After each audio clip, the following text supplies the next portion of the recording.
শুক্রবার বিকেল 5:30টার দিকে সাইদাবাদ জনপদ মোড় এলাকায় টহল দিচ্ছিল যাত্রাবাড়ী থানার ঢাকা মেট্রো ঠ 14 সিরিয়ালের 1473 নম্বরের গাড়িটি।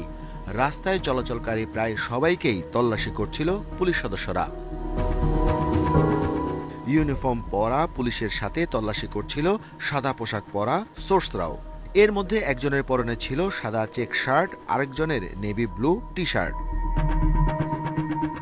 ঢাকা বিশ্ববিদ্যালয়ের পরীক্ষার জন্য আসা এক ছাত্রীকে বন্ধুসহ দেখে গতিরোধ করে পেট্রোল টিমের সদস্যরা। কেন ঘুরতে বেরিয়েছেন তা নিয়ে চলে জিজ্ঞাসাবাদ।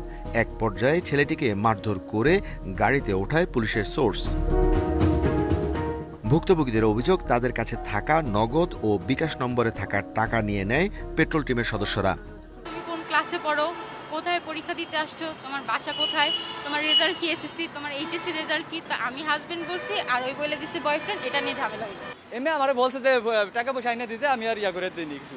টাকা চাইছে একজন 15,000 টাকা। আমি টাকা এত টাকা ভাই মুখে, কারণ আমি কালকে ঢাকা আসছি। বাইরে কি কি যেন কথা বলছে, উনি বলছে এক কথা, ভাই বলছে এক কথা। পুলিশ তো গেটের ভিতরে লয়ে গেল ওনারে।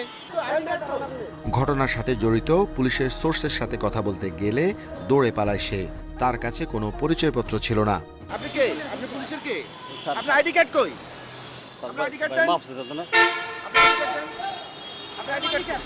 সেখানে দায়িত্বপ্রাপ্ত পুলিশ কর্মকর্তাও কোনো কথা না বলে এড়িয়ে যান। আপনি এখানে কি করছিলেন?